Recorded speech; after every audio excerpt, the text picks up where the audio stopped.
sheesh, yeah, yeah, yeah. Nigga, no, they get the memo.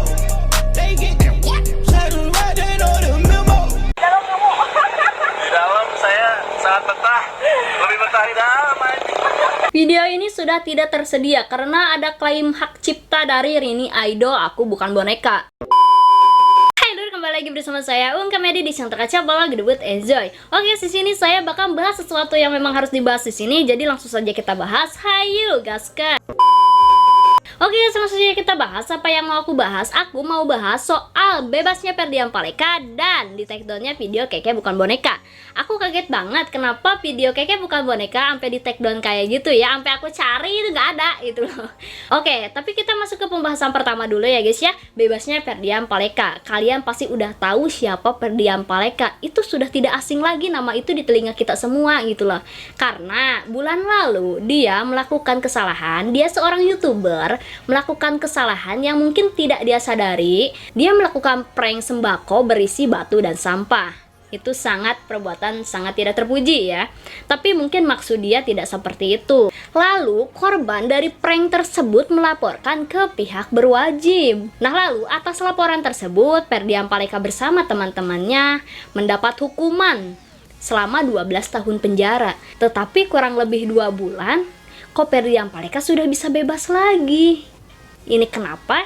Nah, jadi pelapor alias korban sudah mencabut tuntutan terhadap Ferdian Paleka.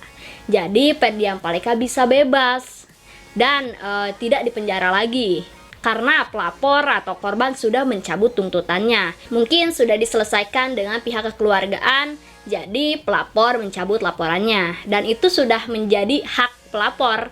Kapan saja bisa mencabut tuntutan tersebut ya. Nah terus banyak netizen kok seperti itu sih, nggak bisa kayak gitu dong, masa iya bisa bebas gitu. Nah jadi gini, kita juga nggak bisa memaksakan kehendak kita untuk dia tetap di penjara, nggak bisa gitu loh. Karena yang memegang hak di sini tuh adalah pelapor yang melaporkan Ferdian Paleka. Jika dia sudah mencabut, Ferdian Paleka bebas gitu. Jadi kita tidak bisa apa-apa. Kita juga harus bisa memaafkan orang lain. Kan mereka sudah meminta maaf kepada kita semua. Awal dia masuk penjara sudah meminta maaf, dan dia juga mengungkapkan permintaan maafannya lagi setelah dia keluar dari penjara. Nih kita lihat ya. Assalamualaikum warahmatullahi wabarakatuh. Saya Ferdian Paleka dari Ketulus Marina. Saya Aidil. Kami bertiga minta maaf atas keraguan kita yang membuat konten prank sampah pada transpuan, terutama transpuan Kota Bandung. Kami bertiga sangat menyesali perbuatan kami, dan kami tidak akan mengulangi perbuatan kami di kemudian hari nanti yang dapat merugikan orang banyak dan membuat resah masyarakat. Kami sangat menyesali. Terima kasih. Assalamualaikum warahmatullahi wabarakatuh. Waalaikumsalam warahmatullahi wabarakatuh. Nah, jadi Ferdian, Tubagus, dan Aidil sudah meminta maaf kepada kita semua dan dia mengucapkan tidak akan melakukan hal yang sama lagi di kemudian hari.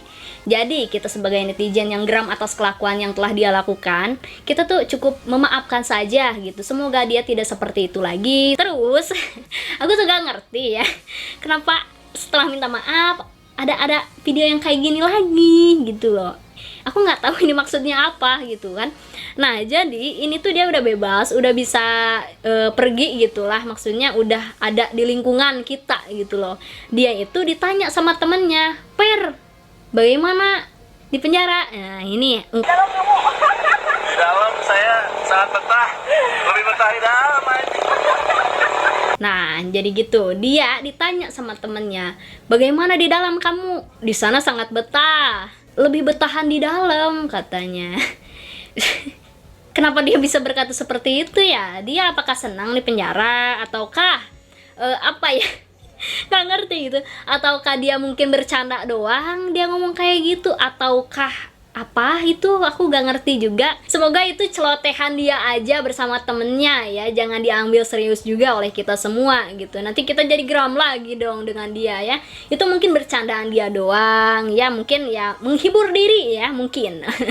Oke, tapi seharusnya kata-kata itu tidak terlontar sih. Soalnya nggak ada yang mau di penjara gitu. Emang betah gitu di penjara? Aku pengen tanya sama yang pernah di penjara gitu. Mohon maaf nih, aku tanya, apakah betah di penjara? Aku nggak pernah di penjara dan amit-amit ya, jangan sampai gitu ya. Oke, kita berlanjut ke video Keke yang di take down. Udah trending 1 di take down. trending 5 hari berturut-turut. Itu kenapa bisa di take down? Ya karena dia ada kemiripan lagu dengan lagu Aku Bukan Boneka. Nah, ketika orang melihat video tersebut dan ada tulisan seperti ini guys, video ini sudah tidak tersedia karena ada klaim hak cipta dari Rini Idol Aku Bukan Boneka. Jadi orang tuh menyangka, wah Rini Idol nih ngeklaim video KKI. Padahal gak seperti itu guys. Jadi banyak netizen yang menghujat Rini Idol, iri bilang, bos, lu tuh udah kayak gini, sekarang ada kayak gini, kata netizen. Nah, Rini Idol pun gak tinggal diam dong, dia dihujat masyarakat gitu ya. Terus dia bikin sebuah cuitan di Instastory dan postingan Instagram. Berbunyi seperti ini, halo semua, nampaknya ada yang harus diluruskan nih, karena meludaknya komentar di postingan sosial media aku. Terkait dengan di take down-nya lagu Keke Bukan Boneka adalah di luar wewenang aku. Semua adalah keputusan dari label @Sony Music ID dan @nopiumar81 selaku pemilik hak cipta dari Aku Bukan Boneka, yang dimana Sony Music sekarang bukan lagi label aku. Kenapa ada tulisan copyright claim by Rini Idol Aku Bukan Boneka? Nah, video yang kena take down sama YouTube selalu mencantum judul lagu dan penyanyi aslinya. Jadi, nama aku berserta judul lagunya tercantum di situ. Semoga teman-teman bisa paham sama apa yang terjadi saat ini. Semoga teman-teman sehat dan selalu bahagia. Love, Rini Wulandari. Nah, jadi Rini Idol itu tidak punya wewenang untuk mengklaim hak cipta tersebut. Jadi yang mengklaim itu bukan Rininya, tetapi label yaitu Sony Music bersama pencipta lagu Nopi Umar. Yaitu mereka yang berhak untuk mengklaim itu gitu loh. Nah, tapi banyak orang yang menghujat Rini Idol gitu yang nggak tahu apa-apa. Nah, terus apakah masalah KKI dengan Miko dan penali ratarnya itu sudah beres? Ternyata masih berkelanjutan guys. Dan Miko terus-terusan membuat story Instagram yang berbunyi seperti ini. Sebuah kebohongan mungkin akan berhasil untuk saat ini, tapi kebohongan enggak memiliki masa depan, ujar Miko ya. Terus ada lagi, jadi sebenarnya ide untuk membuat baju boneka itu saya, dan saya kenakan ke pengrajin yang setahu saya bagus dan murah. Jadi ide itu bermula saat dia minta tolong buat dipesankan boneka di Shopee dan saya pesankan. Setelah itu saya ngomong ke dia, kenapa bajunya nggak disamakan kayak baju boneka, pasti lucu. Akhirnya dia setuju dan saya mengantarkannya. Saya hanya tidak habis pikir, kenapa di TV dia ngomong bahwa semua itu ide dia dan berbohong, yang desain itu dia. Nah, jadi Keke itu bilang ke media kalau yang desain baju dia, yang ini itu dia, yang ini itu dia. Padahal yang ngasih ide, yang membelikan baju itu Miko. Terus, nah ada bukti pembelian boneka di Shopee guys sebesar 156.000 ya.